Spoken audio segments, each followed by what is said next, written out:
Hey guys, Keep on Rockin' 404 here with the Music Breakdown, this time reviewing Iowa by Slipknot. Now, Slipknot are a nu metal band who came around in the late 90s, and I think it's safe to say that they're one of the most polarizing bands of the 21st century, much like most of their contemporaries. People seem to either really love this band to the point of obsession, or really hate them. I don't really fall into either camp, but I can see the viewpoints of both. If you love them, maybe it's because you haven't listened to a lot of extreme metal before, and so you think that this is extremely heavy and brutal.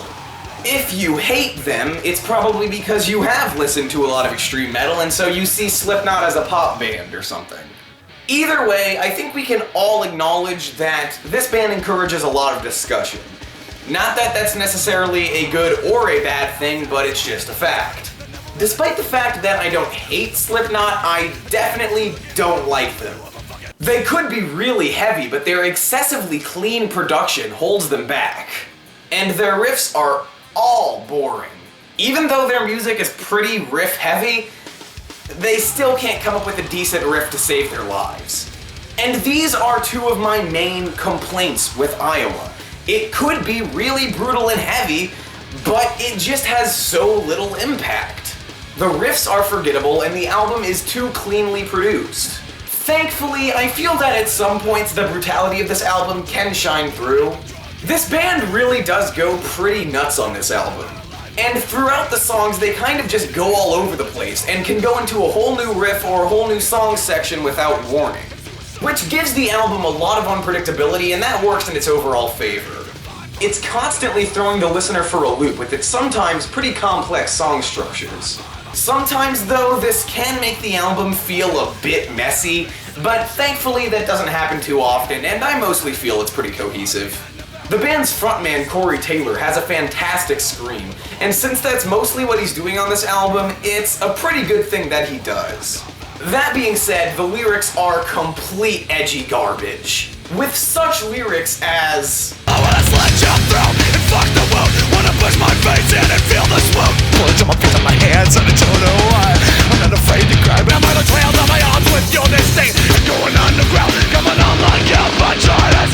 It's safe to say that not much can be taken out of them. The screams are still pretty awesome, though. The guitar tones are also pretty awesome and definitely shine through the production here.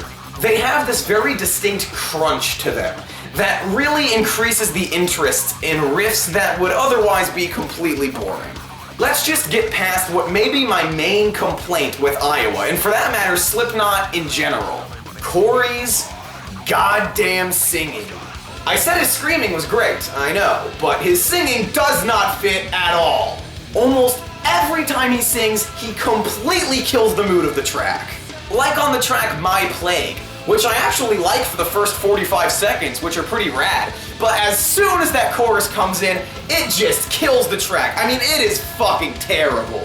His singing voice has absolutely no impact and it ruins the entire song. But what's even worse is the track Left Behind, which is just an awful song. The riff is incredibly underwhelming, but what's even worse is the way that Corey switches from screaming to singing.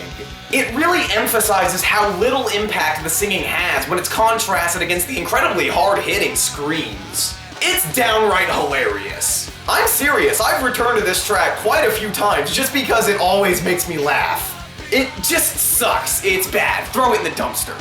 Sometimes I'm okay with Corey singing, if and only if he's playing it for the eerie and insane factor, like on one of my favorite tracks here, Skin Ticket. This track is one of two tracks on this album that are basically just built to a climax. The track is very atmospheric and pretty scary, honestly. And the ending is fantastic, where it all just builds to this final climactic chorus. It's really intense, and I just love it. But perhaps my favorite track is the other build-up track called Gently. The bass line on this one is actually quite good and establishes a very unsettling atmosphere right off the bat. Corey also does his eerie and quiet vocals here, which makes the whole track that much more unsettling. And when he does start screaming, you really do feel the power and intensity of it. It's a fantastic track, and both of these songs really demonstrate how much better this album could have been if it had followed this format instead. By far, the emotional centerpiece of this album is placed at the end, with the 15-minute closer, Iowa. This track is a powerhouse. It is a very disturbing song that consistently delivers chills down my spine. It is a little too long though. I feel like the band doesn't really justify the 15 minutes and the track could have been cut 6 minutes short and had the same impact. But it's still pretty great though, and one of my favorites here. So at the end of it all, this album generally underwhelms me. It's got some great stuff on it, sure, but it's mostly pretty mediocre and sometimes downright cringeworthy and bad. It's an album that I know I will never sit through all the way through again, because it's just too long for me to be listening to tracks I don't like just to get to the good ones. So I really can't feel justified giving this album a higher score than the one that I chose. I give Iowa a mediocre 5.75 out of 10. It just barely misses a decent score because there's just too much on here that just isn't good, and not enough that's truly great.